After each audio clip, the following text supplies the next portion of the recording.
Nomination না পেয়ে যিনি স্বতন্ত্র হন তিনি আসলে স্বার্থবাদ স্বতন্ত্র। স্বতন্ত্র হওয়ার ইচ্ছা থাকলে 6 মাস আগেই দল ছাড়া উচিত ছিল। জি। এখনো জামাত ইসলাম দাবি করে সেই বিএনপি দুর্নীতিবাদ ছিল, ওনাদের 2 মন্ত্রী দুর্নীতিবাদ ছিল না। কিন্তু যে সরকারের মধ্যে আপনারা আছেন সেই সরকারের দায়িত্ব আপনারা নিবেন না? সামনের দিনে দেশ চালাতে চাইবেন আর সাধারণ মানুষের মতো গিয়ে রাস্তায় চায়ের দোকানে যেসব আলাপ হয় সেগুলা দিয়ে বক্তৃতা দিবেন, এটা ঠিক না।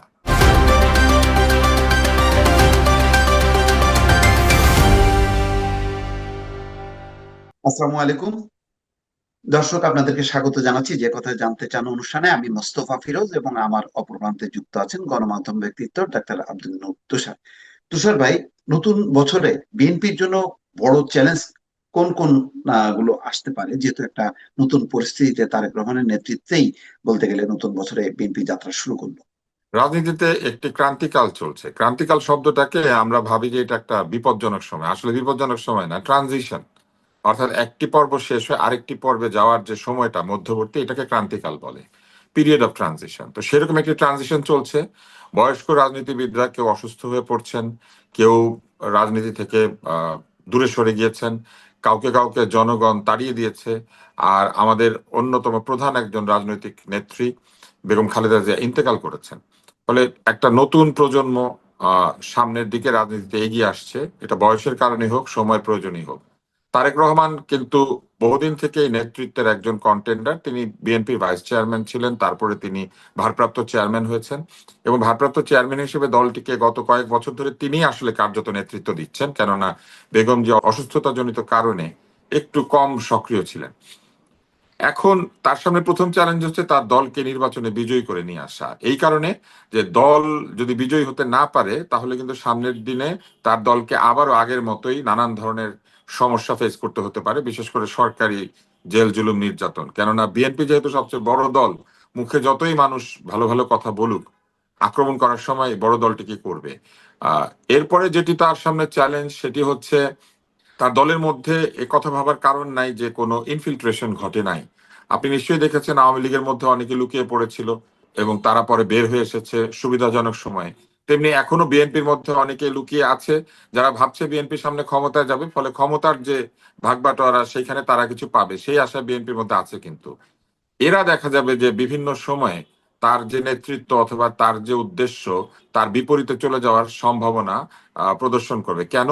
কারণ এরা কিন্তু আসলে দলকে ভালোবাসে না, নিজের প্রয়োজনে দলের মধ্যে ঢোকে এবং দলকে ব্যবহার করে নিজের অস্তিত্ব, নিজের উন্নতি, নিজের ব্যবসা বাণিজ্য এইসব চিন্তা করে। তাই তাকে নির্বাচনে বিজয়ী হবার পরে হয় এই ধরনের লোকদেরকে মোটিভেট করতে হবে যাতে তারা ঠিক পথে আসে, অথবা তাদেরকে বাদ দিয়ে দলটা সাজাতে হবে। এইটা একটা চ্যালেঞ্জ, আর একটা বড় চ্যালেঞ্জ। এরপরে তার যে চ্যালেঞ্জ রয়েছে সেটা হচ্ছে সরকার যদি তিনি গঠন করেন তাহলে বাংলাদেশের বর্তমান যে জায়গাগুলি দুর্বল অবস্থায় আছে সেইগুলিকে ধীরে ধীরে উন্নতির দিকে নিয়ে যেতে হবে। এর মধ্যে প্রধান সমস্যা হচ্ছে অর্থনৈতিক সমস্যা। বাংলাদেশ প্রচুর ঋণ নিয়েছে উন্নয়নের নামে, কিন্তু যে উন্নয়ন করেছে সেই উন্নয়ন থেকে যে টাকা ফেরত আসার কথা সেটা সেইভাবে কিন্তু ফেরত আসছে না। তাই এই ঋণ পরিশোধের একটা চাপ কিন্তু এরই মধ্যে তৈরি হয়েছে এবং আরো হবে। বিদেশ থেকে বিদ্যুৎ কেনা, পরমাণু বিদ্যুৎ কেন্দ্রের ঋণ পরিশোধ করা এবং আমদানি রপ্তানি ব্যয়ের যে ঘাটতি সেটা পূরণ করা এবং একই সাথে ব্যাংকিং খাতে যে লুটপাট হয়েছে সেইটাকে ধীরে ধীরে উদ্ধার করার চেষ্টা করা এবং পাশাপাশি অন্যান্য যে উন্নয়ন খাতে ঋণগুলি রয়েছে সেই ঋণগুলি করার সময় অসুবিধা হয়েছিল ব্যাপারটি তা নয়, কিন্তু এই ঋণের টাকা যেহেতু লুটপাট হয়েছে তাই প্রতিটি প্রকল্পের ব্যয় বেড়ে এমন জায়গায় গিয়ে দাঁড়িয়েছে যে প্রকল্পের আয় যা হচ্ছে তার চেয়ে প্রকল্পের ব্যয় কিন্তু রেশিও বিহীন। এমনকি এই অন্তর্বর্তী সরকারও 35টা বিমান কেনার ঘোষণা দিয়ে দিয়েছিল। তো এইরকম অদ্ভুত অদ্ভুত জিনিসপত্র কিন্তু করেছে। বাংলাদেশ প্রচুর সাপ্লায়ার্স ক্রেডিট নিয়েছে, এইগুলি কিন্তু আমার মনে হয় যে ঋণ পরিশোধের একটা চাপ তৈরি হবে। তাই তাকে অতি দ্রুত বাংলাদেশের আয় ব্যয়ের যে সমতা সেটা বিধান করার চেষ্টা করতে হবে তার অর্থনৈতিক পরিকল্পনার মধ্যে দিয়ে। পাশাপাশি ব্যাংকিং খাতকে উদ্ধার করতে হবে, বাংলাদেশের মুদ্রাস্ফীতিকে নিয়ন্ত্রণে নিয়ে আসতে হবে, দ্রব্যমূল্যকে কার্যকরভাবে মানুষের আওতায় রাখার চেষ্টা করতে হবে। ফলে এইটা একটা বিরাট চ্যালেঞ্জ। এরপরে চ্যালেঞ্জটা হচ্ছে শিক্ষা এবং স্বাস্থ্য। এবং শিক্ষার সমস্যা যেটা তৈরি হয়েছে, বাংলাদেশে এখনো পর্যন্ত ভবিষ্যৎমুখী শিক্ষার কোনো অবস্থা আমরা দেখতে পাচ্ছি না। আমরা এই শুনি একমুখী শিক্ষা, ওইমুখী শিক্ষা, কর্মমুখী শিক্ষা, কিন্তু ভবিষ্যতে যে পৃথিবী যেখানে এআই এর প্রাদুর্ভাব শুরু হতে যাচ্ছে, পৃথিবী যেখানে টেকনো ফিউডালিজমের সম্মুখীন হচ্ছে, অর্থাৎ একদল মানুষ টেকনোলজিকে এমন ভাবে গ্র্যাব করেছেন যে তাদের কাছেই সমস্ত টেকনোলজির জন্য আপনাকে হাজির হতে হবে। যেমন ধরেন অ্যামাজন, আপনি ক্লাউড করবেন অ্যামাজনে যাবেন, জিনিস বেচাকেনা করবেন অ্যামাজনে যাবেন, আপনি ডেটা কালেক্ট করবেন অ্যামাজনে যাবেন, মানে অ্যামাজন এক ধরনের। তারপর ইবে, তারপরে এই আলিবাবা, এদের কাছে কিন্তু পৃথিবীর ব্যবসা বাণিজ্য কন্ট্রোলড হয়ে যাচ্ছে। আপনি যদি ইলন মাস্কের দিকে তাকান তাহলে দেখবেন যে স্পেস রিসার্চ, তারপরে এই বৈদ্যুতিক গাড়ির রিসার্চ, তারপরে এই যে এআই ভিত্তিক যেসব রিসার্চ, এগুলো ইলন মাস্কের কাছে চলে যাচ্ছে। আপনি যদি মাইক্রোসফটের দিকে তাকান তাহলে তারা তো এখন অলিগোপলি, তারা ছাড়া আপনার ফোন থেকে শুরু করে কোনো কিছু চলছে না। গুগলের দিকে তাকান, ওই একই অবস্থা। গুগল এবং মাইক্রোসফট পৃথিবীর প্রায় সকল অ্যাপকে কন্ট্রোল করছে। এর পাশাপাশি আইফোনের একটা ছোট্ট শেয়ার আছে, সেটাও কম না। তো এই যে 5, 7, 10 জন ধনীর কাছে সামনের দিনে এআই ভিত্তিক পৃথিবী চলে যাচ্ছে, এটা কিন্তু একটা বিরাট চ্যালেঞ্জ। এবং সেখানে বাংলাদেশ কি করে হয় কর্ম দিয়ে হোক, গবেষণা দিয়ে হোক ঢুকতে পারবে, এটা কিন্তু একটা বড় চ্যালেঞ্জ। এবং আমাদের শিক্ষাকে সম্পূর্ণ ঢেলে সাজাতে হবে ভবিষ্যতের কথা চিন্তা করে। এবং এর পাশাপাশি আমাদের ইতিহাসকে বিনির্মাণ করতে হবে। আমাদের এখানে যে দলীয় ইতিহাস যেটা তৈরি হয়েছে বছরের পর বছর, এটা আমাদের জাতিকে বিভক্ত করে ফেলেছে। তা আমার কাছে মনে হয়েছে যে আমাদের ইতিহাসকে খুবই নৈর্ব্যক্তিক ভাবে, একদম নির্মোহ ভাবে, যার যা অবস্থান ছিল সেইখানে দিয়ে এটা শেষ করে দিতে হবে। এটা নিয়ে যেন আর আলোচনার অবকাশ না থাকে, কারণ এই ঝগড়াঝাটির মধ্যে বাংলাদেশ বছরের পর বছর কাটিয়ে দিচ্ছে, কোনো কিছু মীমাংসা হচ্ছে না। এই মীমাংসা না হবার কারণে আমরা অতীতমুখী হয়ে পড়েছি, আমাদের ভবিষ্যতের চিন্তা নাই আমাদের মাথার মধ্যে। আরেকটি বড় চ্যালেঞ্জ হচ্ছে যে তরুণ প্রজন্মকে লেখাপড়া বাদ দিয়ে রাস্তায় নামানো হয়েছে, এবং যাদেরকে মন্ত্রিত্বের লোভ দেখানো হয়েছে, যাদেরকে এমপি মিনিস্টার টাকায় টাকা এইসব লোভ দেখানো হয়েছে, এদেরকে পড়াশোনায় ফেরত পাঠাতে হবে। এদের কিন্তু লেখাপড়া ছাড়া, চাকরি বাকরি ছাড়া গতি নাই। এত লাখ লাখ তরুণ তো এমপি মিনিস্টার মন্ত্রী রাজনৈতিক দলের নেতা হবে না। যত বড় এনসিপি হোক, 300 জন 400 জন 500 জনের বেশি তো এমপি হবে না। তাহলে এনসিপির বাকি সদস্যরা কি করবে? তারেক রহমানকে চিন্তা করতে হবে। এই বাকি সদস্যদের চাকরি দিতে হবে, বিএনপির তরুণদেরকে চাকরি দিতে হবে, আওয়ামী লীগের তরুণদেরকে চাকরি দিতে হবে। এর মানে হচ্ছে তাকে জনগণের নেতা হয়ে ওঠার জন্য জনগণের কর্মসংস্থান করতে হবে। যে লোকের কাজ আছে সেই লোক রাস্তার মধ্যে বসে থাকে না, গালিগালাজ করে না, ইন্টারনেটেও সময় কাটায় না এইভাবে। আর ইন্টারনেট যদি সময় কাটায়ও, সে ইন্টারনেট থেকে ভালো মতো আয় করে সঠিকভাবে। সে অহেতুক ইন্টারনেটে বসে গালিগালাজের সংস্কৃতি তৈরি করে না। ফলে তিনি যদি মানুষকে কাজ সংস্থান করে দিতে পারেন, এটা হচ্ছে একটা বড় চ্যালেঞ্জ। আর এই সব কিছু করার জন্য প্রাথমিকভাবে যেটা দরকার, নিরাপত্তা এবং স্বাস্থ্য। লোকের শরীর খারাপ থাকলে সে যদি পেট খারাপের স্যালাইন খেতে খেতে কাজে যায়, সেটাও যেমন ঠিক না। আবার সে যদি কাজে যেতে যেতে ছিনতাই হয়, তাকে যদি রাস্তায় কেউ আক্রমণ করে, সেটাও ঠিক না। অর্থাৎ নিরাপত্তা এবং স্বাস্থ্য, এই দুইটাতে তাকে মনোযোগী হতে হবে। স্বাস্থ্য খাতটাকে সম্পূর্ণভাবে দলীয় প্রভাবহীন করে দিতে হবে। ডাক্তারের আবার রাজনীতি কি? ডাক্তার ডাক্তারি করবে, রাজনীতি করলে রাস্তায় যাও, পকেটের পয়সা খরচ করে রাজনীতি করো, দলে যোগ দাও। হাসপাতালের মধ্যে পোস্টার কি? হাসপাতালের মধ্যে সেমিনার সিম্পোজিয়াম কি? ঠিক মতো ডাক্তারি করবে, না হলে ডাক্তারি করবে না, হাসপাতাল থেকে বের হয়ে যাবে। এইরকম কঠোর জায়গায় যদি তিনি যেতে পারেন, এবং শুধু ডাক্তার না, পেশাজীবীদেরকেও, এই কৃষিবিদ বলেন, প্রকৌশলী বলেন, উকিল বলেন, এদের সবাইকে আগে নিজের কাজ করতে বাধ্য করতে হবে। আগে নিজের কাজ, তারপরে সমাজের কাজ। এটা যদি তারা ঠিক মতো না করেন, যে ডাক্তার ডাক্তারি করে না সমাজ উদ্ধার করে, তাকে তাহলে ডাক্তারিটা ছেড়ে দিতে হবে। যে উনি ডাক্তারি করবেন না, উনি হাসপাতালে থাকবেন না। এই জায়গাতে তিনি যদি যেতে পারেন, তাহলে আমি মনে করি যে আগামী 5 বছরে এই স্বাস্থ্য, শিক্ষা, কর্মসংস্থান এবং নিরাপত্তা, এর পাশাপাশি দলকে এই প্রভাব মুক্ত করা, ইতিহাসকে বিনির্মাণ করা, এই বড় মোটা দাগে এই কাজগুলো যদি তিনি করতে পারেন, আমি মনে করি বিএনপি পরের 5 বছরে একটা কন্টিনিউ করার মতো সরকার তৈরি করতে পারবে। 5 বছরে কিন্তু আসলে কিছু করা যায় না, কোনো দেশে এটা হয় না। অন্তত 10 বছর, 15 বছর যদি গণতান্ত্রিক ভাবে আপনি ক্ষমতায় থাকতে পারেন, তাহলে কিছু করা সম্ভব হয়। আগের জি। সরকার জোর করে ছিল বটে, কিন্তু গণতান্ত্রিক না হওয়ার কারণে নিজের লোকেরা লুটপাট করেছে। আর যেহেতু নির্বাচন করে না, ওদেরকে বাঁচানোর জন্য আরো খারাপ নির্বাচন করতে হয়েছে। যত দিন গিয়েছে ততই খারাপ নির্বাচন করতে হয়েছে, কারণ খারাপ লোকদের তো মানুষ নির্বাচিত করবে না। কিন্তু ওনার তো পছন্দ ছিল খারাপ লোক। এখন এই খারাপ লোকদেরকে জিতিয়ে আনার জন্য তিনি ধীরে ধীরে গণতন্ত্রকে সম্পূর্ণ ধ্বংস করে দিয়েছেন। ভালো কাজ করলে গণতন্ত্রের মধ্যে চিন্তা করতে হয় না ইলেকশন নিয়ে, ইলেকশনে জনগণই আপনাকে ক্ষমতা ফেরত দিবে। আমি মনে করি যে তারেক রহমান যদি এটা করতে পারেন, আমরা ভবিষ্যতে একটা চমৎকার গণতান্ত্রিক বাংলাদেশ 2040 সালের মধ্যে, আমার ধারণা যে একটা খুব ভালো বাংলাদেশ আমরা পেতে পারি। কিন্তু ইমিডিয়েট কয়েকটা চ্যালেঞ্জ আছে, যেমন শতাধিক আসনে তাদের স্বতন্ত্র প্রার্থী হিসেবে দাঁড়িয়েছে। রুমিন ফারানা সহ 9 জনকে বহিষ্কার করছে, কিন্তু যেটা পত্রিকার হিসাব যে শতাধিক আসনে বিদ্রোহী প্রার্থী আছে বিএনপি, এটাও তো একটা মানে বড় চ্যালেঞ্জ দলের জন্য, কি মনে করেন? এইটা একটা বড় চ্যালেঞ্জ। এটা আসলে তাকে খুবই রিসার্চ ডেটার উপরে ভিত্তি করে দেখতে হবে যে এই স্বতন্ত্রদের মধ্যে কাদের আসলে বিজয়ের সম্ভাবনা আছে, যাদের সত্যি জিতে যাওয়ার বা সত্যিকার অর্থে চ্যালেঞ্জ করার সম্ভাবনা আছে। আমি জানি না এই এই পরামর্শ আমার দেওয়া উচিত কিনা। তাদেরকে তিনি ডেকে একসঙ্গে বসে কথা বলতে পারেন এবং তাদেরকে বলতে পারেন যে দলকে হারিয়ে দিলে স্বতন্ত্র জিতলে কোনো লাভ নাই। স্বতন্ত্র প্রার্থীরা আলাদা আলাদা করে জিততে পারবেন, তাদের কিন্তু দল থাকবে না। আর দল ছাড়া তারা ওইখানে গিয়ে তারা কিছু করতে পারবেন না। ফলে স্বতন্ত্রদের আহ, দলের স্বার্থ যদি বিবেচনা করে, দেশের স্বার্থ বিবেচনা করে, তাহলে তাদের কিন্তু সরে আসা উচিত। আর তাকেও তার যে নমিনেশন দিয়েছেন সেটা আরেকবার রিভিউ করলে ভালো। যদি সেখানে এমন কোনো ক্যান্ডিডেট থাকে যাদের দলের সদস্যরা যার প্রতি অত্যন্ত রুষ্ট কিংবা খুশি নয়, তাদের বেলাতেও তিনি কিছু সিদ্ধান্ত নিতে পারেন। মোটা দাগে তার নমিনেশন যে খুব খারাপ হয়েছে তা নয়, কিন্তু স্বতন্ত্র প্রার্থীদের দাঁড়ানোর পেছনে অনেকগুলি কারণ থাকে। কিছু লোক আছেন যারা হয়তো একসময় পারিবারিক লেগেসি আছে, তারা ভাবছেন পরিবারের কাছ থেকে রাজনীতিটা চলে যাবে নিজের অস্তিত্ব বজায় রাখার জন্য। কিছু লোক আছে তারা এই মুহূর্তে নিজে জিতবেন না, কিন্তু ভবিষ্যতে জেতার আশায় বর্তমানের প্রার্থীকে হারিয়ে দেওয়ার চেষ্টায় থাকবেন, কারণ এই প্রার্থী হেরে গেলে 5 বছর পরে ওনার হয়তো একটা চান্স আছে। এগুলা সব ব্যক্তি স্বার্থে হচ্ছে। দলের সদস্য স্বতন্ত্র দাঁড়ানো মানেই হচ্ছে সে দলের ক্ষতি করতে দাঁড়িয়েছে। যে স্বতন্ত্র দাঁড়াতে চায় সে দল থেকে পদত্যাগ করবে, এবং পদত্যাগ করে একেবারেই দলহীন ভাবে স্বতন্ত্র হবে। নমিনেশন না পেয়ে যিনি স্বতন্ত্র হন তিনি আসলে স্বার্থবাদ স্বতন্ত্র। স্বতন্ত্র হওয়ার ইচ্ছা থাকলে 6 মাস আগেই দল ছাড়া উচিত ছিল। নমিনেশনের পরে যে দল ছাড়ে এর চেয়ে স্বার্থপর লোক আর কেউ হইতে পারে না। এক্স্যাক্টলি। তো আমি আরেকটু আরেকটা বিষয় আনি।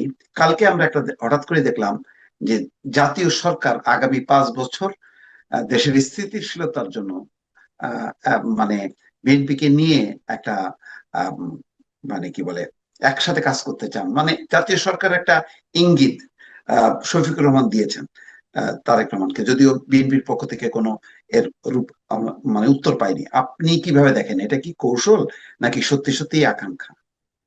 এইগুলি জেতার পরে বলতে হয়। আগে বলার মানে হচ্ছে উনি নিজে জাতীয় সরকারের অংশ হতে চান। মানে আমরা হলে জাতীয় সরকার করতাম, আপনিও তাহলে একটা জাতীয় সরকার করেন, এইভাবে বলা।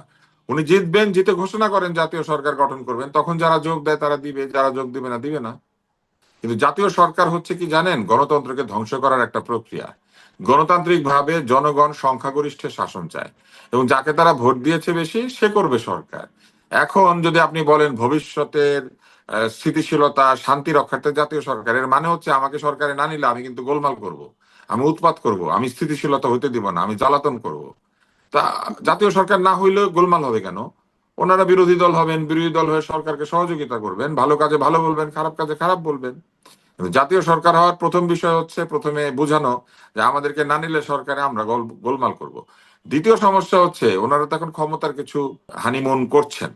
ওনারা বিভিন্ন জায়গাতে দলীয়করণ করেছেন, ওনারা বিভিন্ন পেশাজীবীদের প্রমোশন ট্রান্সফারে নিজের লোক ঢুকিয়ে ফেলেছেন। এই কাজগুলি কিন্তু গত 15 মাসে হয়েছে, অস্বীকার করা যাবে না। বিএনপিও পেয়েছে কিছু, জামাত ইসলামও পেয়েছে কিছু, এনসিপি তদবিরও কিছু কাজ হয়েছে। এখন এই যে তদবির করে যে কোটা না মেধার মধ্যে মেধা না কোটা বানিয়ে দিয়েছেন পুরো সরকারকে এবং সরকারের সিস্টেমটাকে, এই কোটা ভিত্তিক সরকারি ব্যবস্থাটাকে তারা লিঙ্গার করার জন্য সরকারের মধ্যে থাকতে চান। কারণ থাকলে পরে তাদের এই পদ পদবি যেগুলি দিয়েছেন এখন সেগুলাকে রক্ষা করা যাবে এবং সরকারের মধ্যে এক ধরনের প্রভাব বিস্তার করে সরকারের যে সুবিধা সেটা ভোগ করা যাবে। এই জন্য আমি মনে করি যে জাতীয় সরকারের যে বিষয়টি, এটার কোনো দরকারই নেই। এতই যদি জাতীয় সরকার করতে চান তাহলে আসেন সবাই মিলে একসাথে নির্বাচন করেন। বিএনপি 200 সিট, জামাত 50 সিট, অন্যরা সবাই মিলে 50 সিট, রাজি হবেন উনি? আগে উনি জিততে চান, তারপরে তো জাতীয় সরকার। তো জিতে যাক, জিতে গিয়ে উনি সবাইকে আহ্বান করুক জাতীয় সরকার করতে, যারা যাবে তারা যাবে। কিন্তু ওইটা কিন্তু করতে আবার তারা আগ্রহী না। এটা একটা রাজনৈতিক কৌশল। ওনারা আগেই বলে রাখলেন জাতীয় সরকার করব, তারপর ধরেন জিতলো না, তারপরে মাঠে গিয়ে বলবে আমরা কিন্তু বলেছিলাম জাতীয় সরকার করতে, আমরা বলেছিলাম আমাদেরকে নিতে, আমাদেরকে নিল না, এই জন্যই তো আজকে এরকম অবস্থা, আমাদেরকে নিলে সব ঠিক হতো। এগুলা হচ্ছে জাতীয় পার্টি হওয়ার আকাঙ্ক্ষা। আওয়ামী লীগ করেছিল না, আওয়ামী লীগ তো জাতীয় পার্টি একটা তৈরি করেছিল, এটা হচ্ছে ওই জাতীয় পার্টি, ওয়ার্কার্স পার্টি, এগুলা হওয়ার আকাঙ্ক্ষা। তো এই আকাঙ্ক্ষার কোনো প্রয়োজন নাই, জাতীয় সরকারের কোনো দরকার নাই। সরকার যে আমার কাছ থেকে ভোট নিবে সে আমার হয়ে সরকার পরিচালনা করবে, ব্যর্থ হইলে আমি তাকে আর ভোট দিব না। কিন্তু আপনি জাতীয় সরকার হইলো, তারপর সেই জাতীয় সরকার ব্যর্থ হইলো ধরেন, তখন আমি কাকে ভোট দিব? কে কাকে দোষ দিবে? কে পারলো কে পারলো না? যেমন আপনি দেখবেন, আমি একটু মনে করিয়ে দেই, বিএনপির মধ্যে একসময় জামাত ইসলামের দুইজন মন্ত্রী ছিলেন। জি। এখনো জামাত ইসলাম দাবি করে সেই বিএনপি দুর্নীতিবাজ ছিল, ওনাদের দুই মন্ত্রী দুর্নীতিবাজ ছিল না, মেনে নিলাম। কিন্তু যে সরকারের মধ্যে আপনারা আছেন, সেই সরকারের দায়িত্ব আপনারা নিবেন না? তো জাতীয় সরকার করার পরে একই কাণ্ড হবে। কিন্তু সরকার ফেল করলে বলবে আমরা সব সৎ ছিলাম, ওনারা খারাপ ছিল। তো এই জন্য জাতীয় সরকার করার কোনো প্রয়োজন আমি দেখি না। এক্স্যাক্টলি, আমিও সেটাই ভাবছি যে এই ধরনের বরং সরকারের বাইরে থেকে দায়িত্বশীলতা প্রমাণ করুক, সরকারের বাইরে থেকে ভালো বিরোধী দল হয়ে দেখাক। এক্স্যাক্টলি, আমাদের তো সেটাই দরকার যে ভালো সরকারি দল এবং ভালো বিরোধী দল, এটাই যদি কাজ করে এটাই তো মানে একটা ভালো একটা জাতীয় সরকারের একটা অনুরূপ। কিন্তু সবাই মিলে সরকার করি মানে এক ধরনের তো ফ্যাসিজম, তাহলে আর বিরোধী কে থাকবে? হ্যাঁ, এটা ফ্যাসিজমের একটা রিফাইন্ড ওয়ে। মানে আপনি ফ্যাসিজম করবেন কিন্তু বলবেন আমরা সবাই মিলে করছি, তো কারো কোনো অসুবিধা নাই। হ্যাঁ, তো তো এটা হচ্ছে যে দশে মিলে করি কাজ, নাই কাজ তো খই ভাজ, এরকম একটা অবস্থা আর কি। এই যে আপনার কাছে একদম শেষ যে একটা বিষয় জানতে চাই, জয়শঙ্করের বার্তা কি? শুধু তো তিনি মনে হচ্ছে না যে শ্রদ্ধা নিবেদন করতে আসছেন, এসে তারেক রহমানের কাছে একটা চিঠি দেয়া নরেন্দ্র মোদীর, এবং দুইজন উপদেষ্টার সাথে বৈঠক করেছেন। কিন্তু আবার ইন্টারেস্টিংলি দেখা যাচ্ছে যে ডক্টর মোহাম্মদ ইউনূস বা পররাষ্ট্র উপদেষ্টার সাথে আলাদাভাবে কোনো কথা বলেনি। তো আপনার কাছে কি মনে হয় যে ভারতের কি অতীতের নীতির একটা পরিবর্তন হলো? নতুন সরকার আসলে তার সাথে সম্পর্ক স্থাপন করবে? বর্তমান সরকারের ব্যাপারে তাদের একটা যে আহ মনক্ষুণ্ণ, সেটা কি প্রকাশ হলো? আপনি কিভাবে মূল্যায়ন করবেন এই সংক্ষিপ্ত ভারতে সফরকে? তো একটা গণতান্ত্রিক সরকার আছে, সেই সরকার যত যেরকম আচরণই করুক, তারা তো ভোটে জিতেছে। ফলে এই সরকারকে কিন্তু দিনের শেষে ভোটারের কাছে যেতে হবে এবং তাদেরকে প্রফেশনাল আচরণ করতে হবে। ভোটে জিতলে এটাই হচ্ছে প্রথম সুবিধা, যে আপনাকে প্রফেশনাল আচরণ করতেই হবে, কারণ আপনি মানুষকে কথা দিয়েছেন, আপনি ভোট নিয়েছেন। তো ভারত আসলে প্রফেশনাল আচরণ করছে। ভারত এখানে এসেছে, প্রথমত দেখেন এটা একটা কূটনৈতিক শিষ্টাচার। বেগম খালেদা জিয়ার ইন্তেকালের পর তারা এই অন্ত্যেষ্টিক্রিয়া অংশ নিয়েছেন, জানাজাতে অংশ নিয়েছেন। তারপরে তারা কি করেছেন, আরেকটি শিষ্টাচার দেখিয়েছেন, তারা পাকিস্তানিদের সাথে হাত মিলিয়েছেন এবং জয়শঙ্কর নিজে অগ্রগামী হয়ে কাজটা করেছেন প্রোঅ্যাক্টিভলি। তাতে করে তারা একটা বার্তা দিয়েছেন যে ভারত বড় হলেও তাদের এক ধরনের সৌহার্দ্য বা বন্ধুত্বের প্রতি তাদের একটা কমিটমেন্ট আছে। এটা কিন্তু বেশ ভালো একটা হেডলাইন পেয়ে গিয়েছে। উনি কিন্তু জিনিসটাকে নিয়ে নিলেন, সুবিধাটা দেখেন। 42টির বেশি দেশের লোক এই জানাজা অংশ নিয়েছে, কিন্তু আলোচনায় চলে আসলো ভারত। এটা কিন্তু এক ধরনের প্রফেশনালিজম। এবং উনি যেন একটা নিয়ে নিলেন মিডিয়ার অ্যাটেনশনটা, এটা কিন্তু একটা প্রফেশনালিজম। তৃতীয়ত তিনি কি করেছেন, তিনি কিছু বার্তা পৌঁছে দিয়েছেন। এই বার্তার ভেতরে আমার ধারণা যে প্রফেশনাল বার্তাই থাকবে, যে ভবিষ্যতে যেই সরকার গঠন করুক ভারত তার সঙ্গে কাজ করতে চায়, কারণ এইটাই কিন্তু কূটনৈতিক আলোচনা। এর বাইরে কিন্তু কিচ্ছু না। বাংলাদেশও যদি একটা বড় রাষ্ট্র হতো, ভারতকে চিঠি দিত, তাহলে একইভাবেই দিত যে বাংলাদেশ ভারতের সাথে কাজ করতে চায়। কারণ ব্যবসা বাণিজ্য অন্যান্য বহু ভাবে আমাদের তো এই উপমহাদেশীয় দেশগুলির সাথে সংযুক্তি আছে। এবং ভারত এবং পাকিস্তানের সাথে, মালদ্বীপের সাথে আমাদের ভালো সংযুক্তি আছে। মালদ্বীপে আমাদের লোকজন কাজ করতে যায়। ইনফ্যাক্ট আমরা মালদ্বীপ দিয়ে উপকৃত হই, নেপাল দিয়ে উপকৃত হই। নেপাল থেকে প্রচুর ছেলে মেয়ে আমাদের এখানে পড়াশোনা করতে আসে, তারা আমাদেরকে পয়সা দেয়। নেপাল থেকে মানুষ চিকিৎসার জন্য বাংলাদেশে আসে। এবং নেপালের ডাক্তার বলেন, নেপালের ডেন্টিস্ট বলেন, ডেন্টাল সার্জনস, এরা অনেক আছে বাংলাদেশে। এরপরে যদি আপনি চিন্তা করেন, ভারতের সাথে তো আমাদের অবশ্যই বাণিজ্য ঘাটতি আছে রীতিমতো, আমরা প্রচুর আমদানি করি। পাকিস্তানের সাথেও তাই। তো পাকিস্তান এবং ভারতের সঙ্গে আমাদের ব্যবসায়িক সম্পর্ক আছে। তাই আমার কাছে মনে হচ্ছে এটাও একটা কূটনৈতিক কাজ তিনি করেছেন, সকলের সঙ্গে আমার ধরনের একটা বার্তা দিয়েছেন। ভেতরে কি আছে জানি না। এবং তিনি আরো একটা কাজ করেছেন, তিনি এটা প্রমাণ করে দিয়েছেন যে এই অন্তর্বর্তী সরকারের সঙ্গে তারা দীর্ঘ আলোচনা আগ্রহী না। অর্থাৎ তারা নির্বাচন চাইছেন। কারণ যদি দীর্ঘ আলোচনা আগ্রহী থাকতেন, তাহলে তারা কি করতেন, অন্তর্বর্তী সরকারের সাথে গিয়ে দেখা করে একটা মিটিং টিটিং কিছু একটা করতেন। কিন্তু সেই রকম সিরিয়াস কোনো মিটিং তারা করেন নাই, পররাষ্ট্রের সাথেও না, প্রধান উপদেষ্টার সাথেও না, অথবা হয়তো মিটিং চেয়েছিলেন পান নাই, হোয়াট এভার। কিন্তু তারা এটা বুঝিয়ে দিয়েছেন যে ভবিষ্যতে তারা যাদের সাথে আলাপ করতে চান তাদের সঙ্গে তারা আলাপ করেছেন। তার মানে হচ্ছে যে নির্বাচনের মাধ্যমে তারা ভবিষ্যতের নেতাদের সঙ্গে তাদের সম্পর্কটা ঝালাই করতে চান। এখন ভারত বিরোধিতা অথবা আধিপত্যবাদের বিরোধিতা যে বাংলাদেশে হচ্ছে এবং হবে, এটা তো পরিষ্কার। এই আধিপত্যবাদ বিরোধিতা কিন্তু একেবারে স্বাধীনতা যুদ্ধের পর পরে ছিল। এবং হুম, আমরা দেখেছি মৌলানা ভাসানী লং মার্চ করেছিলেন, ভারতের বিরুদ্ধে একটা বিরাট ক্যাম্পেইন ছিল। এবং আমরা যখন ছোট তখনও দেখেছি যে একদল লোক আছেন তারা ভারতের কিছুই পছন্দ করেন না, একদল লোক আছেন তারা পাকিস্তানের কিছুই পছন্দ করেন না। এবার উল্টোটাও আছেন, একদল লোক পাকিস্তানকে ভাবেন যে তাদের গন্তব্য, তাদের তীর্থযাত্রার স্থান, আর কিছু লোক ভারতকে ভাবেন তাদের তীর্থযাত্রার স্থান। অর্থাৎ দুইটা এক্সট্রিম আছে, ঘৃণার এক্সট্রিম এবং ভালোবাসার এক্সট্রিম। তো এই হুম, হুম, এক্সট্রিমের মাঝখানে আমি মনে করি যে ভারতের সামনের দিনে লক্ষ্য হওয়া উচিত এই আধিপত্যবাদের যে একটা তাদের অভিযোগ আছে সেটাকে মিনিমাইজ করা, এবং বন্ধুত্বের যে বিষয়টি সেটিকে বাংলাদেশের মনে, মানুষের মনে স্থাপন করার চেষ্টা করা। পাশাপাশি তাদের আরো একটি বিষয় আমি মনে করি যে বাংলাদেশেরও দরকার রয়েছে। বাংলাদেশ যে ভারতের প্রতি কোনো ধরনের হুমকি তৈরি করছে না, এই জিনিসটা বাংলাদেশকে বোঝাতে হবে। আপনি অন্যভাবে ভুলে যান, মনে করেন আপনি একটা শক্তিশালী লোকের পিছন থেকে চুল ধরে টানছেন, তো হুম, এই হুম। বারবার পিছন থেকে চুল ধরে টানাটানি করলে হঠাৎ সে ঘুরে একটা থাপ্পড় দিয়ে বসবে। এটা তো বাংলাদেশে কোনো প্রয়োজন নাই। যদি সত্যি শক্তি থাকে বা থাকতো তাহলে ঠিক মতো করেন। কিন্তু এই যে আবল তাবল বক্তৃতা দেওয়া, পাহাড়ের ইউরেনিয়াম ঢেলে দেওয়া, কিংবা পাহাড় থেকে ইউরেনিয়াম নিয়ে সোজা করে দেওয়া কাউকে, তারপরে হচ্ছে মুরগির গলা নিয়ে মানে রীতিমতো মুরগি বিশেষজ্ঞ হয়ে যাওয়া, তারপরে সাত বোন, সেভেন সিস্টার্স, এই কথা বলে এই আজকালের মধ্যে আমরা এই করব সেই করব, এগুলা বলা, এগুলো হচ্ছে উৎপাত, এগুলা রাজনৈতিক হঠকারিতা।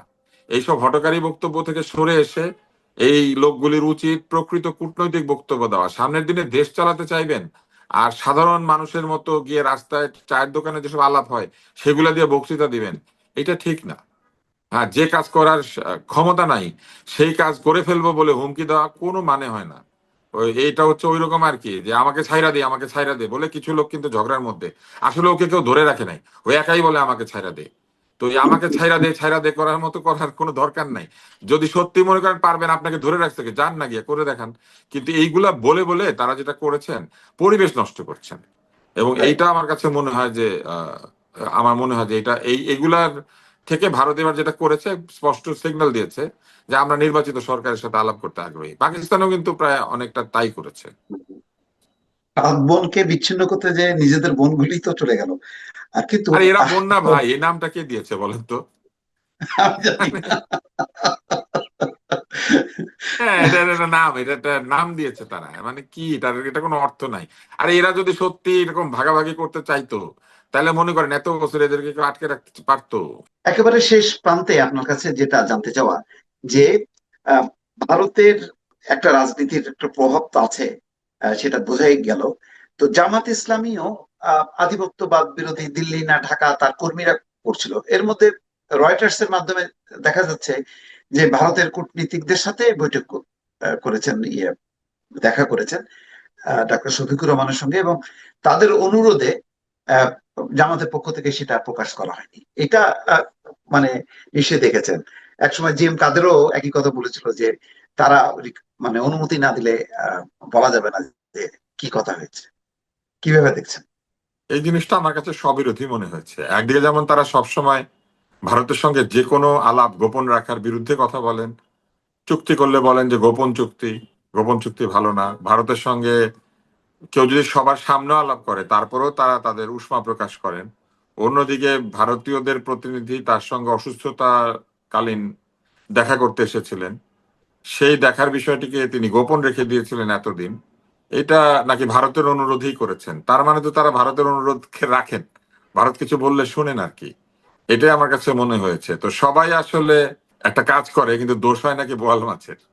তো সমস্যাটা ওইরকম হয়েছে আর কি, তাই না? এটাই ভারতের কথা দেখা সবাই যায়। শুনে, কিন্তু দোষটা শুধু বোয়াল মাছের হয় আর কি। তো এটা বোঝা গেল যে ভারত এটা গোপন রাখতে বলেছে।